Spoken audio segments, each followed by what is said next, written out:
But the first game we're going to be talking about is the Cowboys versus the Cardinals.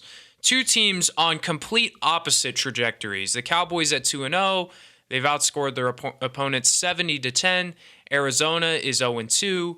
So this is kind of a trap game, if you will, for the Cowboys, in that they may feel that they've got this game wrapped up before they even stepped onto the field. So it's pretty important that the Cowboys take care of business, get to 3-0 before week 4. I think they play the Chargers anyways. But yeah, this is an important game, I think, just for the Cowboys to not get too overconfident. They play the Patriots, by the way. The Cardinals opened up the season with 3 games against the NFC East. That's odd. Yes, I was just going to say that. That's odd. My face for those on YouTube, I was just kind of bamboozled. I was like, well, that's kind of odd. Well, I've never seen that before. I looked at the schedule and I was like, please play the Eagles. Please play the Eagles next week. Please, they play the 49ers. So the schedule makers almost gave us a little present of a weird, they've been, the schedule makers, the bourgeoisie up in the NFL league office are giving us some scheduling nuggets this year. They got 2 Monday Night Football games back-to-back weeks, and then they almost gave us, the quadruple NFC East, meal for the Cardinals. And they just couldn't do it. That's a tough meal. Like I don't, for Arizona, they're getting feasted on if that was the case, and they probably will on Sunday. The Cardinals also, they are tanking. We all know this. So the Cardinals are actively tanking. Their next 1, 2, 3, 4, 5, 6 games, not in prime time, but they are all at 3:30. So the NFL's like, do they value those games are all against pretty good opponents as well, but also like I feel like the Cardinals are a team that we shelve at noon and hope no one watches them. Yeah, maybe they just are the secondary Fox and CBS games that nobody's really gonna pay attention to, because I feel like, for me at least, I pay way more attention to the first slate of games. By the time I get to the second slate, if it's not my team, I'll watch one game, whatever is a more intriguing game between Fox and CBS, and I kind of don't care about the others, in my opinion. I mean, are we really surprised though with the Cardinals showing up the way that they did after seeing Jonathan Gannon come in and go, shoo, shoo, shoo, shoo, shoo.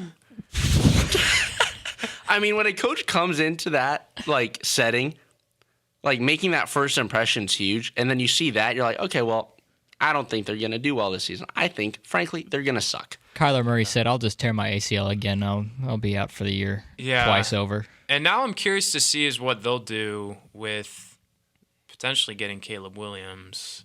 Do you think Caleb Williams' dad is going to let him go to? Because Caleb Williams' dad seems pretty involved. I'm going to stay at USC, and I'm going to wait for someone else. Yeah, that's true. He could do NIL money. Yeah. Pure enjoyment of the game still. Those Wendy's commercials, I mean, He gets to be in a commercial with Matt Leinart. Who wouldn't want to be in a commercial with Matt Leinart? Yeah. So, anyways, I think it's important for we've gone off track. Yeah, it's important for the Cowboys that they take care of business here. We move on to the next game with Ian's Las Vegas Raiders.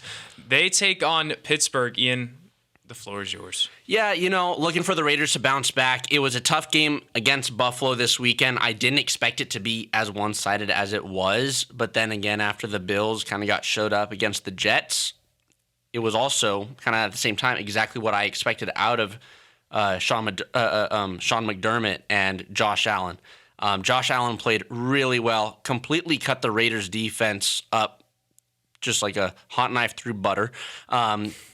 The Raiders' defensive line had zero pressure on Josh Allen. And I think for the Raiders, right, you come off of this game against the Broncos where, fortunately, thanks to some special teams miscues with Will Lutz missing the field goals and, obviously winning 17-16, though, maybe it was a false sense of security saying, hey, look, we put together a good game. We won a game that we didn't play our best in, but we still won. But now this shows what the Raiders can't do against a team that's a true contender, right? And I feel as a Raider fan, I hate saying this, but I got a little too excited after the Broncos win.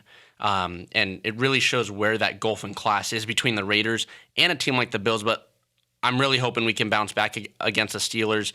We need to protect Jimmy a little more. Just our offensive line was run through like there's no tomorrow.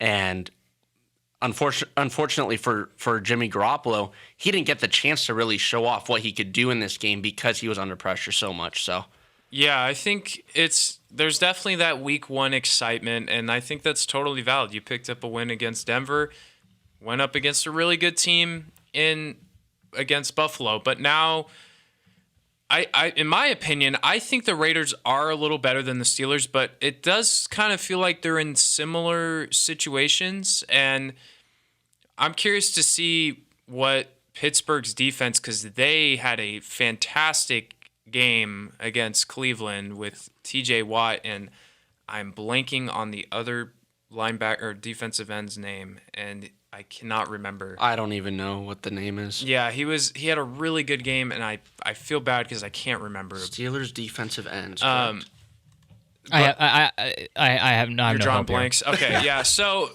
I think it's important for the Raiders to bounce back.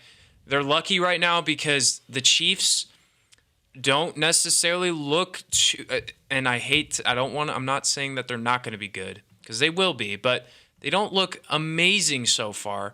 The Chargers, my gosh, they are just unbelievably disappointing. They're charging. Yeah, and Denver just, it's Denvering. It's Denvering. So this is an opportunity for the Raiders to pounce on this and say, look, AFC West is kind of in shambles right now. It is. We need to take a chance and win this game against a beatable Steelers team.